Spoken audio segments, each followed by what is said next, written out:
Hello everyone, let's talk some more about greedy algorithm.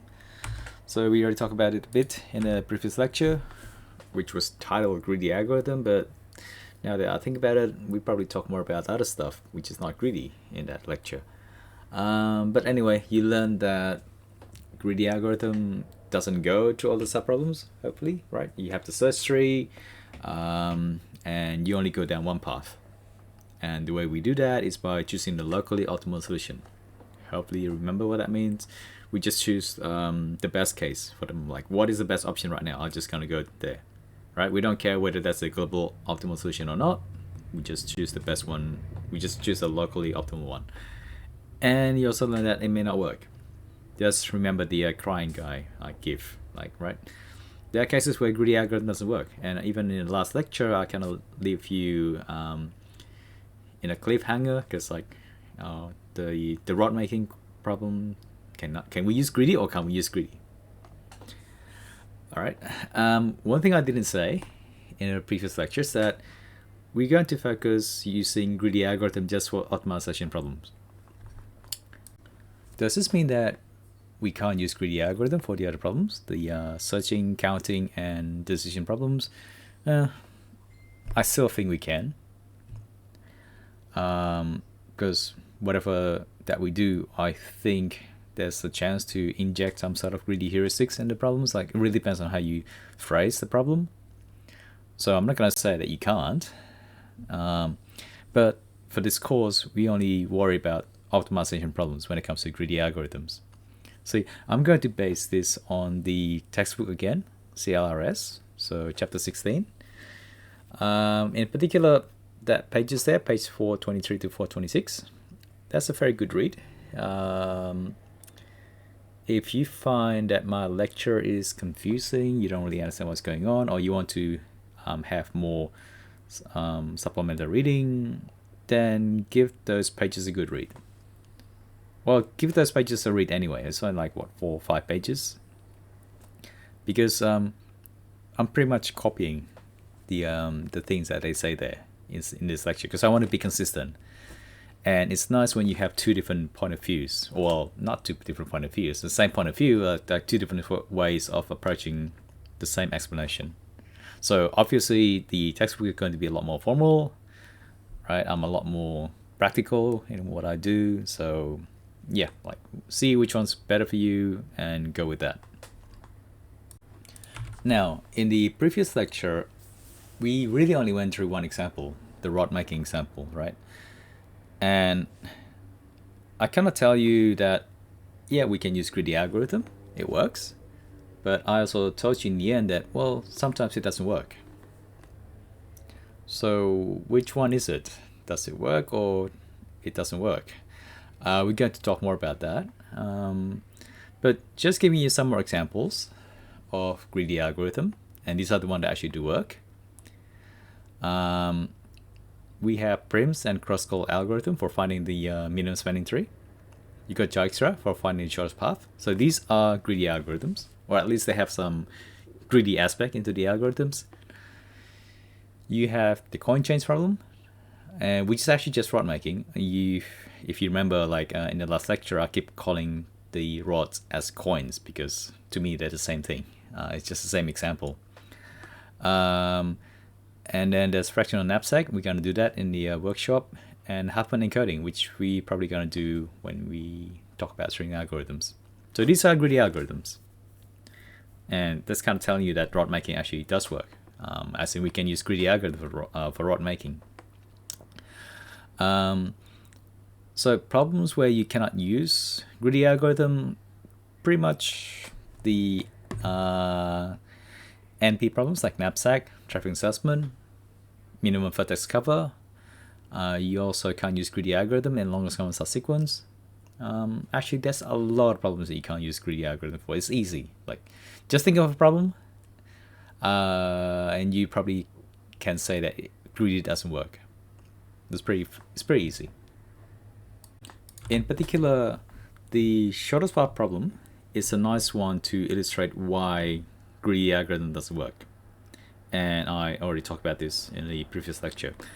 Even though Dijkstra works and Dijkstra finds the shortest path, and I claim that Jysera is greedy, but that's a different way of finding shortest path. It's not this simplistic choose the path now. See, Jysera has some elements of dynamic programming in it as well, because you kind of store the shortest path you have so far. Okay, so it is greedy. There's some greedy element into it, but there's also a bit of dynamic programming in it.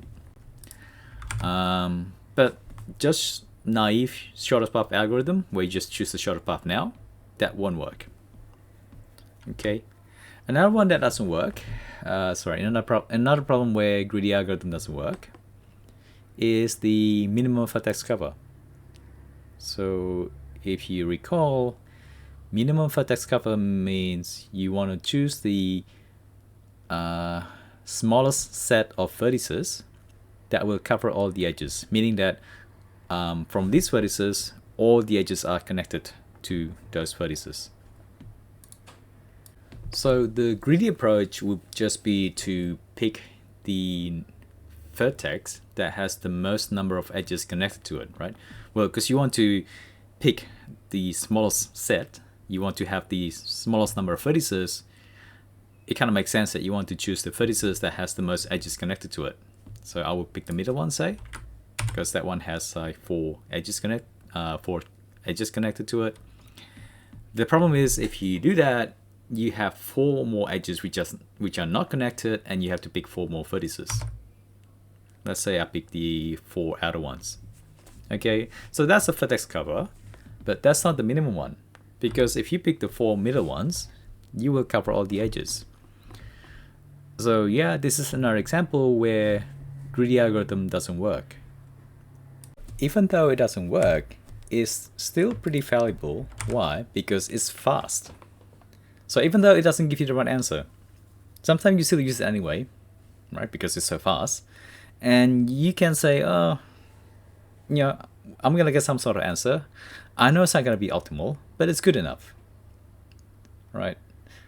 Because when you think about the vertex cover problem, the optimal answer is 4.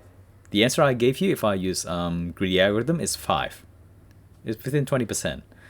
So we actually use greedy algorithm a lot in approximation algorithms to as an approximate solution to NP problem, because again, they're fast, and most of the time they give you an answer which is pretty close to the optimal answer. Maybe 100% bigger, maybe more, but there's we're going to talk more about this when we get to the P versus NP problems.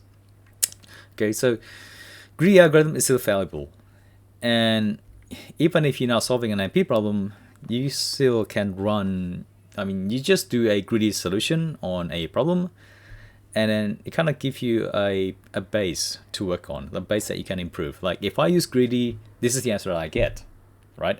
I hardly do anything and I can get this answer. So if I do more, then I should get something better, right? It gives you like a base to improve on. So with greedy algorithm, we're not going to talk about how to actually construct a greedy algorithm. Like what are the steps that we need to follow to construct a greedy algorithm? Similar to dynamic programming, there are steps that you need to follow. So with dynamic programming, hopefully you remember there are 4 steps here. When it comes to greedy, you're following kind of the same steps. You still have to show there's optimal substructure. You still show that there is a recursive relationship between the problem and the subproblems. And then the last 2, well, you just build up the code, right? Just run the code to find the answer. But there are more steps when it comes to greedy. Like I said, like greedy algorithm is the hardest one to construct, because you have to prove that your greedy choice is correct. This greedy choice is the local versus optimal thing that I mentioned, as in which subproblem do you choose to do next. And with greedy, you always choose the one that gives you the local optimal, as in the best result right now. So with greedy algorithm, you have to show that your choice will lead to just one subproblem. As in whatever decision that you make, you only have one subproblem to do next. You don't have this many subproblems like in dynamic programming. And you also have to show that the solution to that subproblem is going to lead to the optimal solution for the problem. So that's the theory side of it. Like with dynamic programming, you got to worry about optimal structure, and you got to worry about recursive relationship. With greedy algorithm, you also have to care about showing that this greedy choice is safe. And the rest is just about coding it, right? You have one extra final step there, develop the recursive solution to an iterative one. We're going to discuss more of that in the next lecture. But for now, you can think of it as being similar to bottom-up dynamic programming. So imagine when you're solving a problem, you have the search tree, you start from the top, and you recursively go down to the bottom, right? Now, when you're doing dynamic programming, you're actually going to go through all of them. We call that the top-down dynamic programming. So think about Fibonacci. You go from the top, you hit the bottom, and you store the results as you go.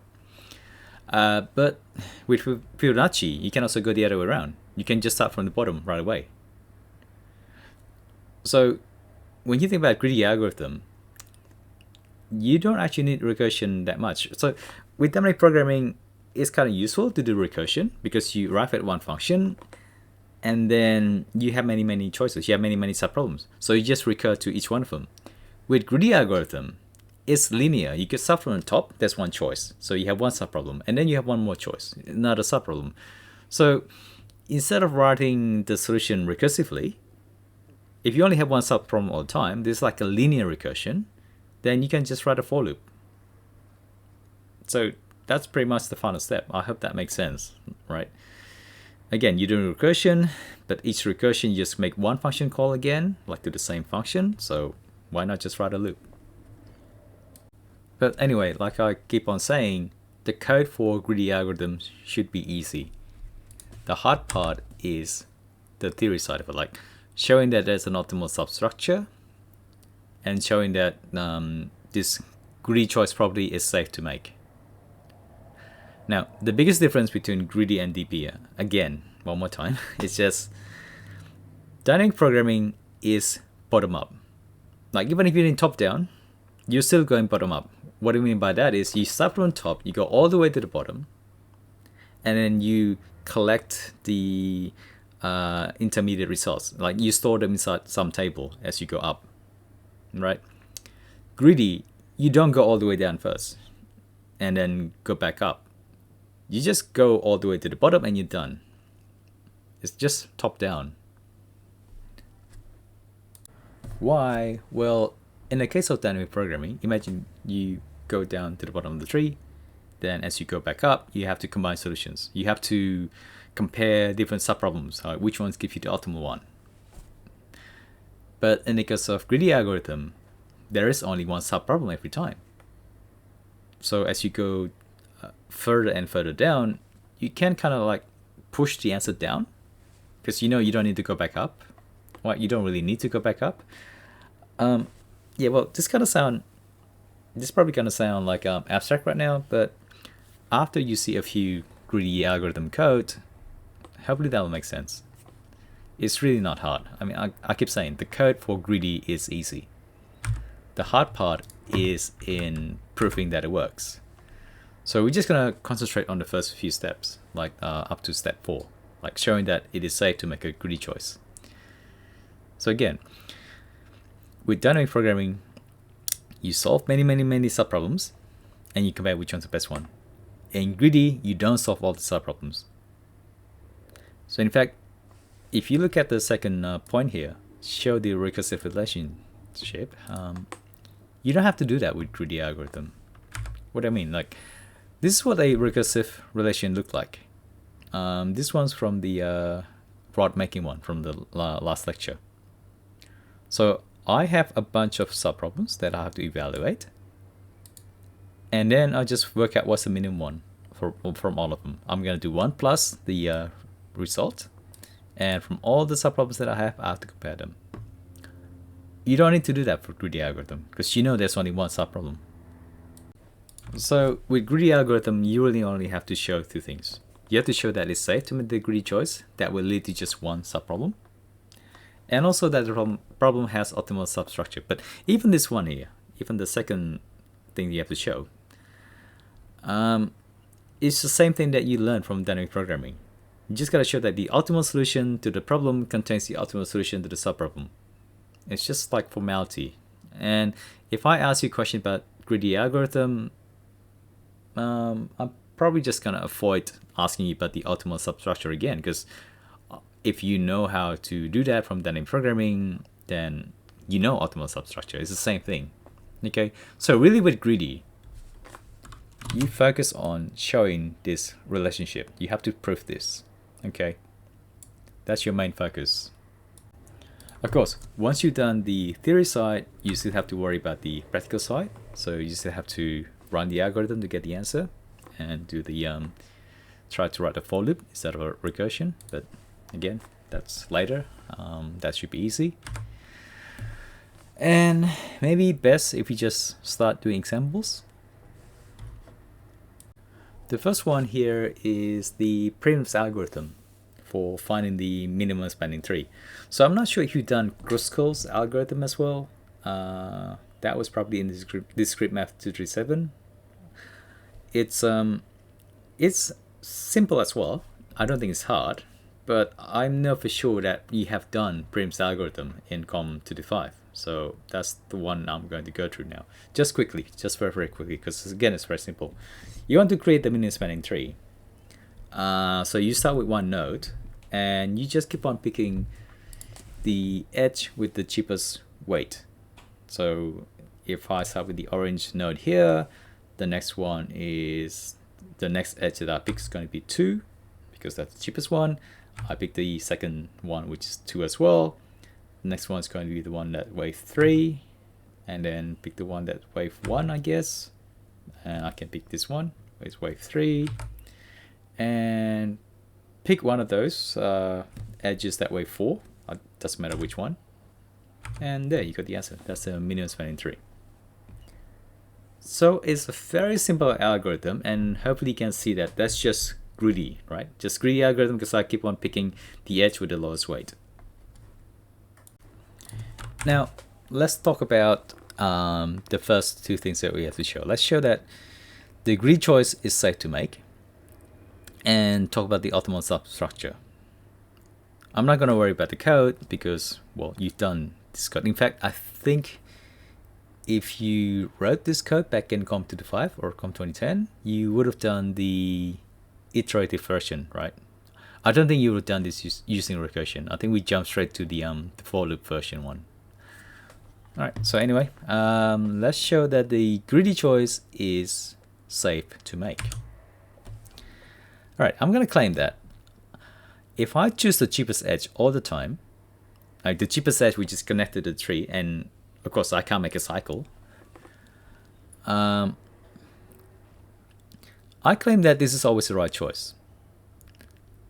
So if I choose the cheapest edge, right, then there's only one subproblem to solve, like find the minimum spanning tree after I add the node connected to that cheapest edge. Remember, if you're doing dynamic programming and you got like the tree so far, and you got many choices, if you're doing dynamic programming, you gotta try every single node. You gotta try every single edge, right?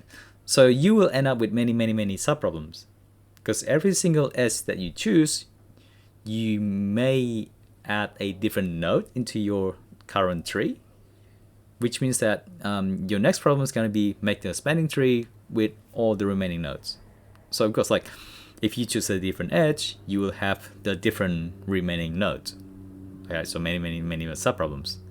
In the case of greedy algorithm, I always pick the one which is the cheapest cost, the cheapest weight. Of course, I can have two edges which are both cheapest, but if I pick one, I have a set of nodes, and that's just one more subproblem to do.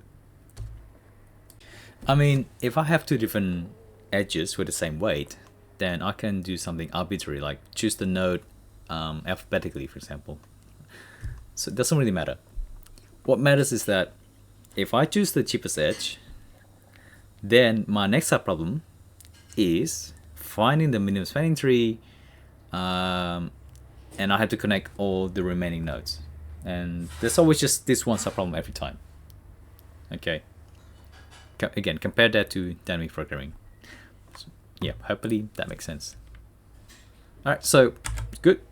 We show you that there's only one subproblem to go. And now we gotta show that the greedy choice is safe to make. I'm going to prove this by contradiction. So if you read chapters, I can't remember the chapter, I think chapter 23 of CLRS, they have a section on minimum spanning tree, and it's a lot more terse than what you did in Com to the 5. Right? It's a lot more theoretical, and there's a proof for this one as well. This is called the minimum cut property. But I just want to give you an outline on how the proof works, so you hopefully can see the logic of it. So how do I show the greedy choice property is safe to make? Let's say right now you have this tree here. This is your minimum spanning tree so far. To show the optimal substructure, this is going to be a lot easier. Well, it's just the same with what you've done in the case of dynamic programming. If you go back to the lecture on dynamic programming, we're just going to use the cut and paste technique. Alright, so the problem is finding the minimum spanning tree. So that is finding the set of edges that will connect every single node without a cycle, and the weight of that set of edges is going to be minimized. So if I have a subproblem, so if I have a bunch of nodes to connect still, and I have to construct a minimum spanning tree, that means you have to return to me the set of edges which is going to connect all the remaining nodes, and that the weight of these edges is going to be minimized as well, right?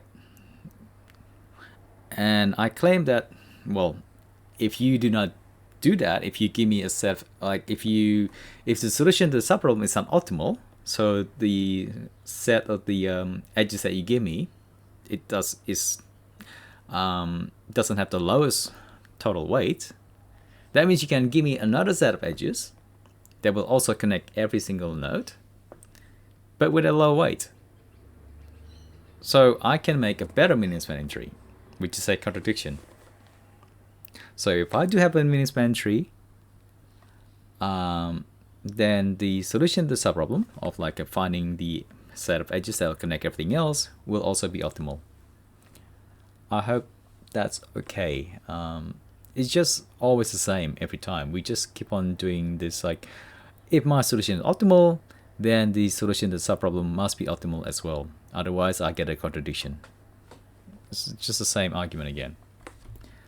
Okay, so I hope that fixes it for Prim's algorithm. Like I said, I'm not going to go through the code because you've done this. We can go to the other problem instead, the coin changing problem, which is just the making rod problem from last lecture. Like I said, I keep on mistaking rod with coins in that example. So just gonna make it easy myself, I'm gonna call this the coin changing problem. Okay, so again, you have different coins, like 5 cents, 10 cents, 25 cents. No, we don't have 25 cents. 5 cents, 10 cents, 20 cents, 50 cents, $1. What is the minimum number of coins required to represent a sum n? Okay, so as you can see, actually, sorry, I'm using a different denomination here. I'm using 1, 25, 50, and 100, because if you only have 5 cents coin, you can't actually make 99 cents, for example, right? So I'm going to use 1, 25, 50, and 100. And this is the breakdown from problems into subproblems. I hope you can appreciate this one. It's exactly the same like the rod making one that we did in the last lecture.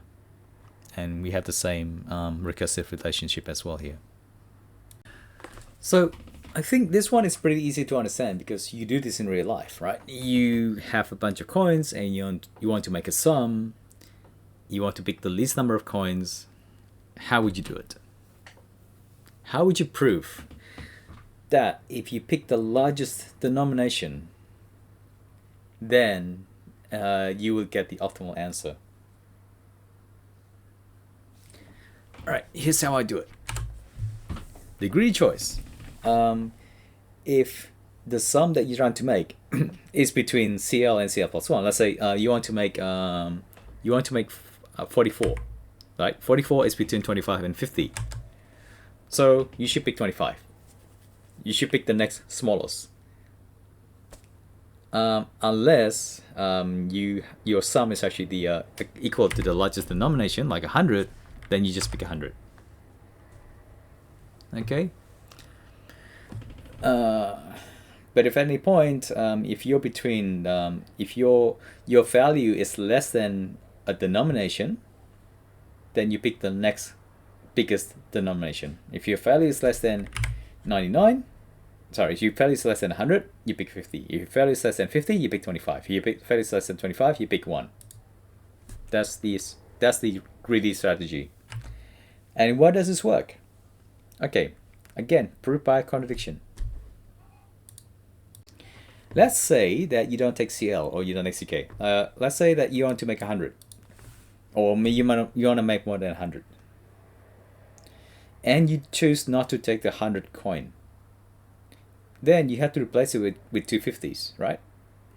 If you want to make 120, you decide not to take 120. You decide not to take 100.